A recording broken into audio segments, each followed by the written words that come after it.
ರಾಮನು ಹೇಗೆ ಸಾವನ್ನಪ್ಪಿದ ಅಂತ ನಿಮ್ಗೇನಾದ್ರೂ ಗೊತ್ತಾ? ಶ್ರೀರಾಮನೆಂದರೆ ಎಲ್ಲರಿಗೂ ಅತಿಯಾದಂತ ಭಕ್ತಿ.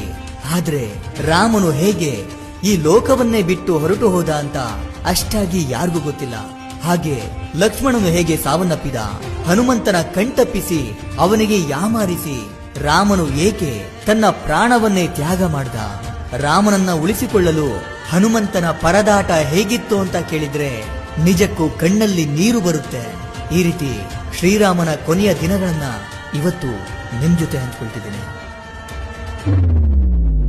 ಶ್ರೀರಾಮನು ರಾವಣನನ್ನ ಸಂಹಾರ ಮಾಡ್ತಾನೆ. ಇನ್ನು ತ್ರೇತಾಯುಗ ಮುಗಿದು ಹೋಗುವ ಸಮಯ ಬರುತ್ತೆ.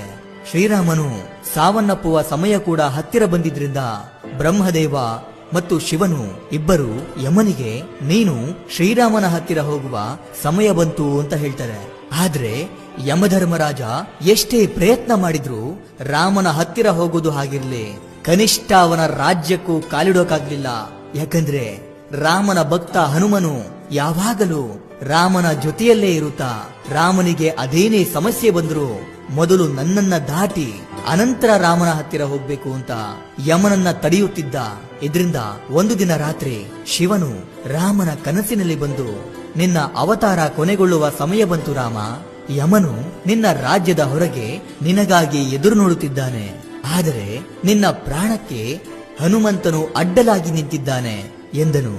ಆಗ ರಾಮನಿಗೆ ಎಲ್ಲವೂ ಅರ್ಥವಾಗಿ ಹನುಮಂತನ ಕಣ್ತಪ್ಪಿಸಿ ನಾನು ಪ್ರಾಣವನ್ನ ಬಿಡೋದಾದ್ರೂ ಹೇಗೆ ಎಂದುಕೊಳ್ಳುತ್ತಾ ಮಾರನೆಯ ದಿನ ರಾಮನು ಸೀತೆ ಕೊಟ್ಟಿದ್ದಂತ ಉಂಗುರವನ್ನ ತೆಗೆದುಕೊಂಡು ಒಂದು ರಂಧ್ರದಲ್ಲಿ ಹಾಕಿ ಹನುಮಂತನನ್ನ ಕರೀತಾನೆ.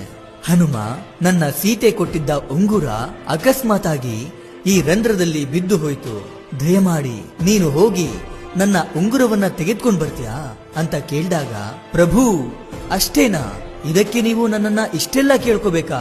ನೀವು ಅಪ್ಪಣೆ ಕೊಟ್ಟರೆ ಸಾಕು, ನಾನು ಹೋಗಿ ತೆಗೆದುಕೊಂಡು ಬರ್ತೀನಿ, ಹೋಗಿ ಬಂದ್ಬಿಡ್ತೀನಿ ಪ್ರಭು ಎಂದು ಹೇಳಿ ಹನುಮಂತ ತನ್ನ ದೇಹವನ್ನ ಚಿಕ್ಕದಾಗಿ ಮಾಡಿಕೊಂಡು ಆ ರಂಧ್ರದೊಳಕ್ಕೆ ಹಾರ್ತಾನೆ. ಹಾಗೆ ಹೋಗ್ತಾ ಹೋಗ್ತಾ ಅದು ಪಾತಾಳ ಲೋಕಕ್ಕೆ ಕರೆದುಕೊಂಡು ಹೋಗುತ್ತೆ. ಅಲ್ಲಿ ನಾಗಲೋಕಕ್ಕೆ ರಾಜನಾಗಿದ್ದಂತ ನಾಗರಾಜ ಕಾಣ್ತಾನೆ. ಅವನ ಹತ್ತಿರ ಹೋಗಿ ನಮಸ್ಕರಿಸಿ, ನಾಗರಾಜ, ನನ್ನ ರಾಮನ ಉಂಗುರ ಒಂದು ರಂಧ್ರದಲ್ಲಿ ಬಿದ್ದು ಅದು ಈ ಪಾತಾಳ ಲೋಕಕ್ಕೆ ಬಂತು, ಆ ಉಂಗುರ ಎಲ್ಲಿದೆ ಅಂತ ನಿಮ್ಗೇನಾದ್ರೂ ಗೊತ್ತಾ ಅಂತ ಕೇಳ್ತಾನೆ. ಓಹೋ, ಶ್ರೀರಾಮನ ಉಂಗುರವಾ? ಅದು ಎಲ್ಲಿದೆ ಎಂದು ನನಗೆ ಗೊತ್ತು, ನನ್ನ ಜೊತೆ ಬನ್ನಿ ಎಂದು ಹೇಳಿ ಒಂದು ಗುಹೆಗೆ ಕರೆದುಕೊಂಡು ಹೋಗಿ ಈ ಗುಹೆಯಲ್ಲಿಯೇ ಆ ಉಂಗುರಗಳು ಇದೆ ಎಂದನು. ಏನು ಉಂಗುರಗಳ? ನನಗೆ ಬೇಕಿರೋದು ನನ್ನ ರಾಮನ ಉಂಗುರವೇ ಅಲ್ಲವಾ ಎಂದು ಒಳಗೆ ಹೋಗಿ ನೋಡಿದಾಗ ಹನುಮಂತನೇ ಆಶ್ಚರ್ಯ